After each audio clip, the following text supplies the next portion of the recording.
I love Haley Pham, so of course I really wanted to love this book, especially after hearing all of the hate that she got for writing it, which is why I'm like really sad to say that it did not meet my expectations.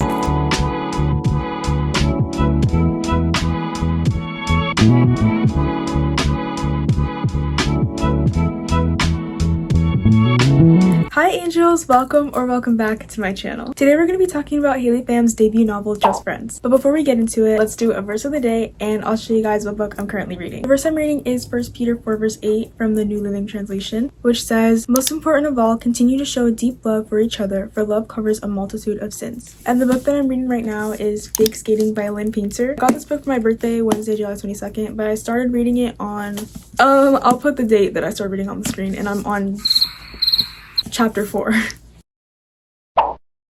Blair Lang and Declan Renshaw were childhood best friends, but an accident separated them for 4 years. Now Blair is back in her hometown, Seabrook, California, to help her mom take care of her great aunt who is suffering from cancer. The story explores Blair's grief after her great aunt's passing and her complicated relationship with Declan, who she still has feelings for. A lot of the criticism that Haley Pham got on this book is about the language or the use of certain words and metaphors. Like I mentioned before, I love Haley Pham and I've been a fan of her for a while now, so... But you seem like a Walmart expert. I've heard in one of her videos that when she reads books, she typically likes to read books that use very flowery and unique language. So I feel like that makes sense for her to use it in her own book as well. And I personally think it's unique. Like, I think it's something that makes her stand out from other authors. And personally, I love flowery language. Like, my favorite author is literally Anne Liang. And she's like Purple Prose final boss. Like,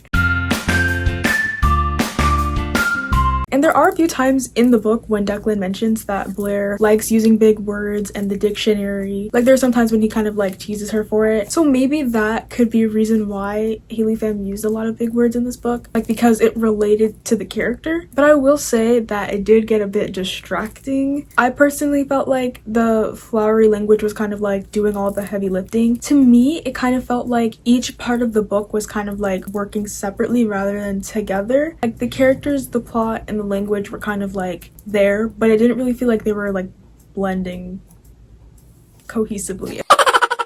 And the thing is, like the really big words, I feel like I don't remember there being that many to the point where like the entire book was just full of words that I didn't understand or know how to pronounce. But each time that there were, like, it kind of felt like it was like taking me out of the world of the book and like back into reality to kind of like scratch my head and be like, what is happening right now? Like, so I'm gonna read a few of the lines that I thought were kind of like weird or distracting. Of course, there's the like infamous like "I had to yield to a conglomerate of pedestrians." And then one that I have underlined is "An overhang of trees makes it seem like the town is wearing a beret." I feel like that one isn't that weird. I don't know, but like when I was reading it, I was just thinking like, my body jolts like a boomer being shown one of those videos of a baseball flying straight at the camera. I think the use of the word boomer was like what did it for me. Like, you know when you're watching a TV show and then it's like, you can tell that it's like a millennial or like a Gen X like writing Gen Z slang into the script. Like that's kind of like the vibe that like it gave me when I was reading it. He's a toxic alpha male. And then there was a time when I found two sentences. It's page 198 and 199 where the sentences kind of seem like they're like copying each other. So on page 198 it says, "I tried to picture for years, made a disjointed stitchwork Frankenstein of the memory that felt like mine by envisioning it a million times over." And on the next page it says, "I spent 4 years with the outline of this story, and I'd imagined it so many times it started imitating memory." I know, like I felt like it was kind of just like repeating itself. Then there's a time when someone says the word oop.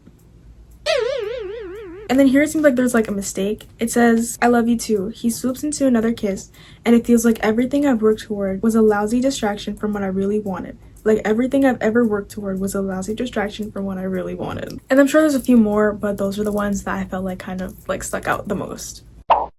Most, if not all, of the conflicts in the story seem to be based on miscommunication, and it kind of seems like they're a bit pointless when the solution was just for the characters to have a conversation.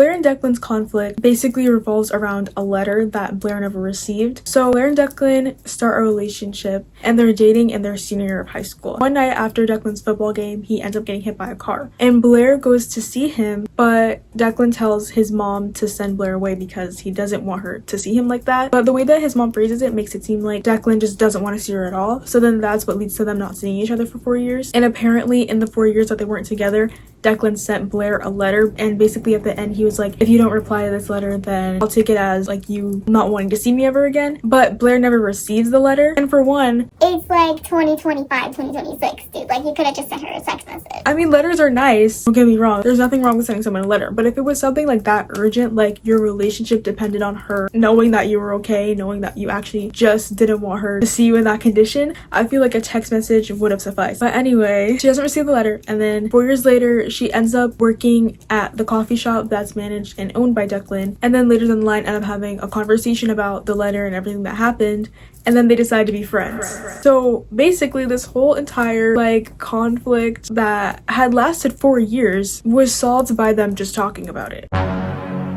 Hi, so I should have explained this before, but I forgot, so here I am now. After Blair and Declan become friends again, they're friends for like maybe like a few weeks, like it's not really specified, but they're friends for like a short time before they end up kissing, and then basically they're kind of like dating with no label, and then Declan asks Blair to be his date for this event that his parents are hosting so that they can go on their like second first date. At this event, basically Declan's mom kind of gets into Blair's head. She basically convinces her that because she's grieving her great aunt's death, she's not in the right headspace to make like good decisions, and she's eventually gonna end up hurting Declan. So then Blair tells Declan that they should like keep their distance, that like she needs space to like figure out what's like going on internally, you know. And to me, and I hope that I'm explaining all of this entire video in like a nice way, because I'm not trying to be mean in any way, shape, or form. I'm just trying to share my opinions.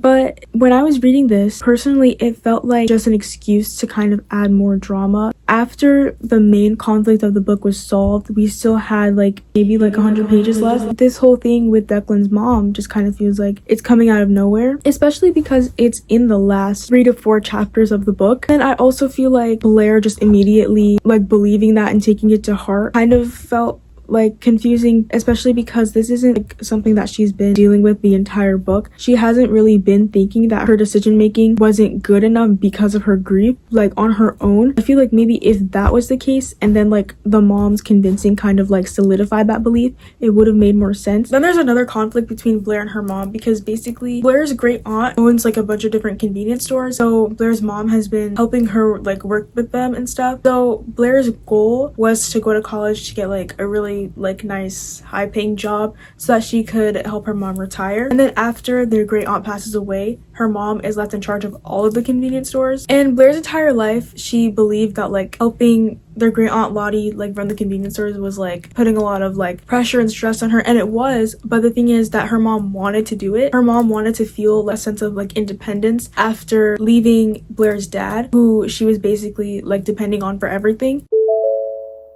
And it's like, I feel like before Blair decided that she wanted to go to Pepperdine to like study for college, she could have like talked to her mom about it, because mind you, Blair has been going to school to get a degree for something she doesn't even want to do so that she could help her mom retire. And it's like, girl, that's the rest of your life. Like the rest of your life you're going to be working to do something that you don't want to do, and then it turns out that you didn't even really need to do that in the first place. So then after like having this conversation with her mom and stuff, Blair has to make a decision to either stay in Seabrook or go back to New York to like pursue this career that she isn't even actually passionate about. But also after Lottie's passing, Blair was left a house that's like completely paid for, paid for and everything, and it's basically like her dream house, and it's right across the street from Declan. Now she's like conflicted because she doesn't know if she should stay or if she should go, and it felt like the decision to stay was clear, especially after Blair and Declan make up and become friends again. But we're still in this like will she won't she type of like suspense, I guess. But it's like, it feels like the decision is clear. I don't really think that we need like 150 plus more pages of Blair trying to figure out if she wants to stay or leave. Like, she obviously wants to stay, and there's no reason for her to leave. And then the story is also like a dual timeline story. So we have the present where Blair is like moving back to Seabrook, and then we also have a timeline of when Blair and Declan were in high school. And they were like just friends and like they had a crush on each other, but then like they didn't like want to like ruin their friendship or whatever, and then they started dating and stuff. At some point, like by the middle of the book, they stop with the dual timelines and it's just in the present. And I kind of found myself like wishing like a few times that like the book was just about Blair and Declan when they were in high school. Not that there's anything like wrong or boring about the story when they're adults, but I just thought the scenes with them together in high school were like cuter and like more fun to read. Then we have just the characters alone. I feel like the characters were kind of hard to like feel connected to, and towards the end of the book I kind of found myself, and we'll get to this later, but I kind of find myself like just wanting it to be over. But I also kind of didn't really necessarily care very much about what happened, partly because like it was obvious, but also because I just didn't feel that connection. Like when I'm thinking about like other authors I like Anne Liang, my favorite author, I feel like her characters are very, for one, like relatable. Like Eliza Lynn, I found myself relating to a lot of her struggles. Like I could see myself in her character, and that way I felt connected to her. But then there are other books that she's written with characters who I don't necessarily relate to, and other authors with characters who I don't necessarily relate to, but I still feel like some sort of connection or like care for the characters. I feel immersed in their lives. But for some reason when I was reading Just Friends, I didn't necessarily feel that. And again, back to what I said at the beginning, like it kind of felt like each part was kind of working separately. It did again feel like the prose and the writing and the words themselves were doing all of the heavy lifting. Now, there were a few things about the book that kind of like confused me and frustrated me and left me feeling like bored and like I want to get this done. One of those things is the character Calvin. I want to preface this by saying I know that the book is not supposed to be a love triangle, but there's this character named Calvin who comes into the coffee shop and he's kind of like flirting with Blair, and he asks her for her number. And it seems like the point of the character is to kind of make it seem like Declan is jealous and still has feelings for Blair, and I'm all for that. Like I love when that happens sometimes in books, like even when it's not like a full love triangle. Like I love it when you have just like a character who's kind of like meant to stir the pot, and that's what it seemed like Calvin was supposed to do. But Calvin is literally only there for like 4.5 pages. Like so everyone who works at the coffee shop is going on like a work hangout thing, so they're all like out bowling together, and Declan and Blair are like sitting next to each other, and Declan's like asking Blair about Calvin, and Blair is kind of like considering going out with him if he asks her, but then Declan says he's not worth your time. Like it's giving a little bit of jealousy, like. But that's basically it. And then after that, it's like when they have like the conversation where they like talk about the letter and like all of the everything that's happened between them, and then they decide to be friends again. And You know, of course that's gonna lead into like the rest of like their relationship and them like becoming more than friends again. But what was the point of having Calvin in the story? I feel like if we removed the character, you wouldn't miss very much. The thing is, like, the way they introduce Calvin is like he's friends with Declan, they know each other, he's like well known in the coffee shop, he's kind of got this reputation for like being like cool and like, you know, I guess like the Peter Kavinsky of the town, if you will, I don't know. But it's like he's like introduced like he's gonna have this like big role and he's really gonna like stir the pot between like Blair and Declan, but he does absolutely nothing. he gives Blair his number, never texts her, never calls her. There's never any sort of mention of him for the rest of the book. And then eventually, while I was reading this book, I fell into a reading slump. And usually when I first start a book, especially after like just finishing another book and just getting like, you know, The climax and the resolution and like all of like the everything that happens like when you're finishing a book. and then starting another book is usually like, it usually does feel like slower and like we're obviously not getting to the climax until like a few more chapters in. It's kind of like that feeling of I just started a book and I'm waiting for, you know, stuff to happen, and I'm waiting for stuff to happen. It kind of felt like I was like waiting for something more to happen the entire time that I was reading. All in all, I would say that this book is not bad. It's not the worst book I've ever read. It's definitely not my least favorite book that I've ever read. It's not a bad book. I just don't think that I'm necessarily the target audience, especially with the like genre with the like friends to lovers. I do like friends to lovers in some instances. I'm not like a friends to lovers hater, but I feel like sometimes when I'm reading a friends to lovers, like it's strictly friends to lovers, like friends to lovers, not like Enemies to friends to lovers, or like fake dating to friends, or friends to fake dating to lovers. Like I'm talking about like just friends to lovers. Like I feel like sometimes that can get a bit like frustrating when it's like you can clearly tell that the characters like each other and they're like in that like, well, I don't want to ruin the friendship, but it's like this is not a friendship. Like, just kind of feels like the stakes aren't like as high because there's not really a reason why you can't give the relationship a try. Like, it's just because you don't want to ruin the friendship, but it's not because like this is your bully who like humiliated you for like half of your life, or like because like dating them would like start a scandal or something like that. Like, if it's fake dating, like I don't know if the other person wants this to be real, like this was just supposed to be fake, like, but it's like you're friends to lovers. Like, I don't want to date you because we're friends.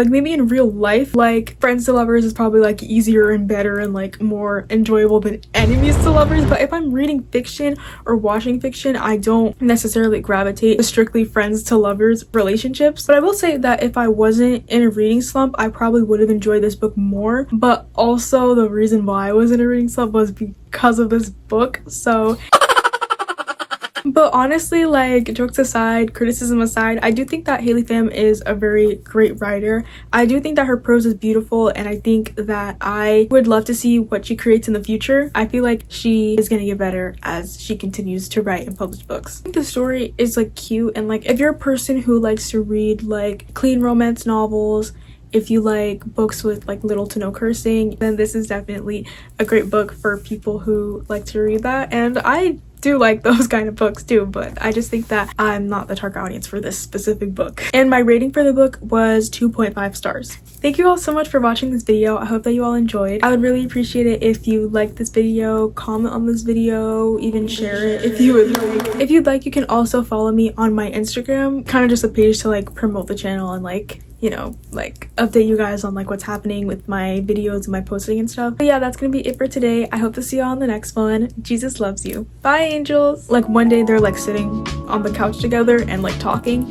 and he's like, I'm pretty sure. Actually, no, forget that. I actually don't. Wait, hold on.